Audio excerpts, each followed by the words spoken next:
जैश ए मोहम्मद का military head Tahir Anwar, जो कि मसूद अजहर का भाई है। मसूद अजहर और जैश ए मोहम्मद के द्वारा जो भी बड़ा आतंकवादी अटैक होता है, उसके अंदर आप न्यूज़ के अंदर ताहिर अनवर का नाम ज़रूर सुनेंगे।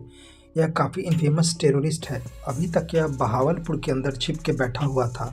मसूद अजहर की बाकी सारी परिवार वालों को तो टपका दिया गया है ऑपरेशन सिंदूर में, लेकिन यह बच के छिपा हुआ था। बट लिटरली आप देख सकते हैं कि बहावलपुर के अंदर घुस के इसे मारा गया है। रिसेंटली 3-4 दिनों से यह खबर आ रही थी कि ताहिर अनवर जो कि मारा जा चुका है, उनके ऊपर चीज़ें कन्फर्म नहीं थी, इसलिए अभी तक यह बातें खुल के सामने नहीं आ रही थी।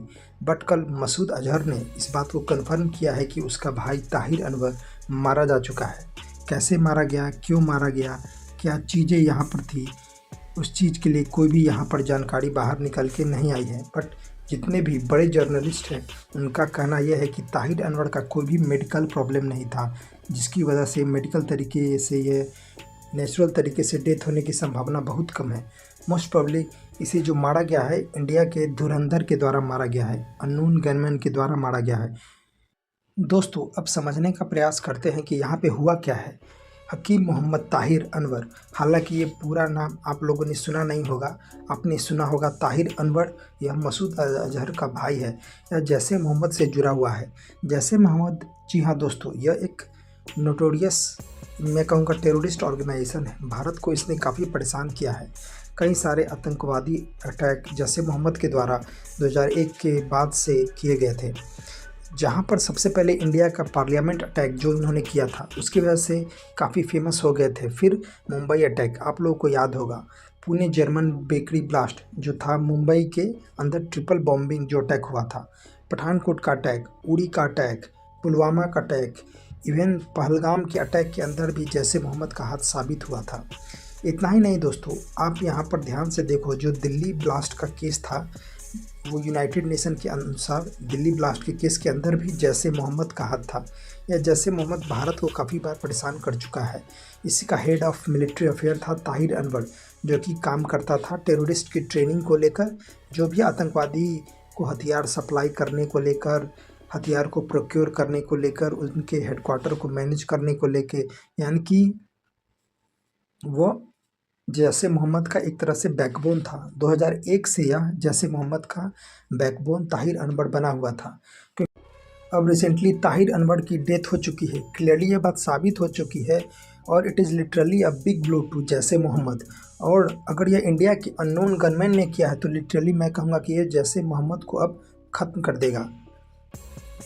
आप लोगों को पता होगा कि ऑपरेशन सिंदूर के अंदर ऑलरेडी जैश ए मोहम्मद ने काफ़ी नुकसान झेला है। जैश ए मोहम्मद का जो मेन हेडक्वार्टर था, उसको भारत के द्वारा तबाह कर दिया गया है। इस तबाही के अंदर जितने भी बड़े आतंकवादी थे वो मारे जा चुके हैं, कुछ छोटे बचे हो गए थे। उसके कारण एक नया हेडक्वार्टर बनाया गया जो कि काफ़ी छोटा था। मसूद अजहर और लश्कर तोयबा और ताहिर अनवर, ये लोग लगातार अपनी पोजीशन चेंज कर रहे हैं।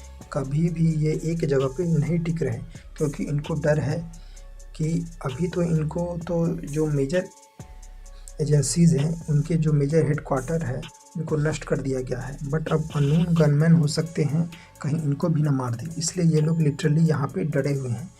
कभी ये पंजाब में होते हैं, कभी ये रावलपिंडी में होते हैं, कभी इस्लामाबाद पहुँच जाते हैं। लगातार अपनी पोजीशन को चेंज करना क्लियरली इनके अंदर छिपे हुए डर को बता रहा है।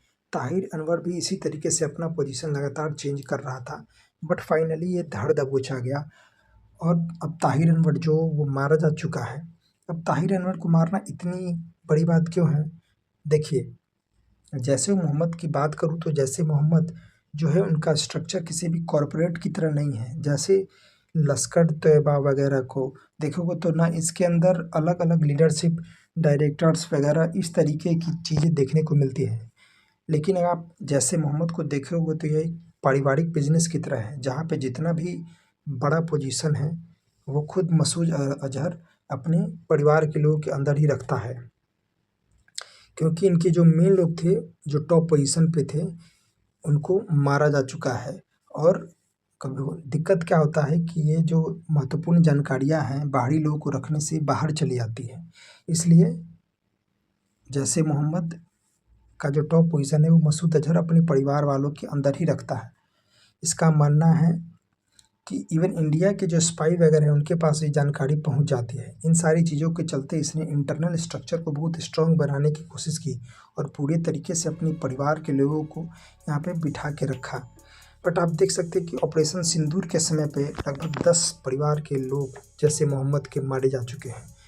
ताहिर अनवर के मारे जाने के बाद एक लीडरशिप वैक्यूम क्रिएट हो चुका है। लीडरशिप वैक्यूम क्रिएट होने की वजह से क्या हुआ कि जैसे मोहम्मद फंक्शन नहीं कर पाएगा पहले की तरह। अगर यहाँ पे नए लीडर लेके आते हैं तो नए लीडर के अंदर जो ट्रस्ट बिल्डअप करना होगा उसके अंदर काफ़ी समय लगेगा, या ऐसी कंडीशन में इन्फिल्ट्रेशन के चांसेस बहुत ज़्यादा बढ़ जाते हैं। जैसे कि आप लोगों ने देखा होगा कि जब धुरंधर मूवी जो कि उसके अंदर रहमान डकैत मर गया, रहमान डकैत के मरने के बाद जो फैमिली थी उनकी लगभग ख़त्म हो गई, उसका बेटा भी ऑलरेडी मर चुका था। ऐसी कंडीशन में जो उजैर था, उजैर के हाथ में जब सारी गद्दी आई तो ये अकेला क्या क्या चला आ गया। यह पूरी तरह से डिपेंडेंट हो गया बाहरी लोग पे, हमजा के ऊपर, और धीरे धीरे हमजा जो कि उजैर को हटा देता है और पूरी तरीके से उसकी ऑर्गेनाइजेशन पे अपना कब्जा जमा लेता है। आई होप ये सारी बातें आप लोगों के समझ में आई होगी। लेक्चर अच्छा लगा तो लाइक करना, लेक्चर बहुत अच्छा लगा तो इसको चैनल को सब्सक्राइब करना, और आप चाहते हैं कि इसी तरह मैं आपके लिए नए नए टॉपिक्स पे, करंट अफेयर्स पे वीडियो बनाता रहूं तो मुझे सपोर्ट करते रहें। धन्यवाद।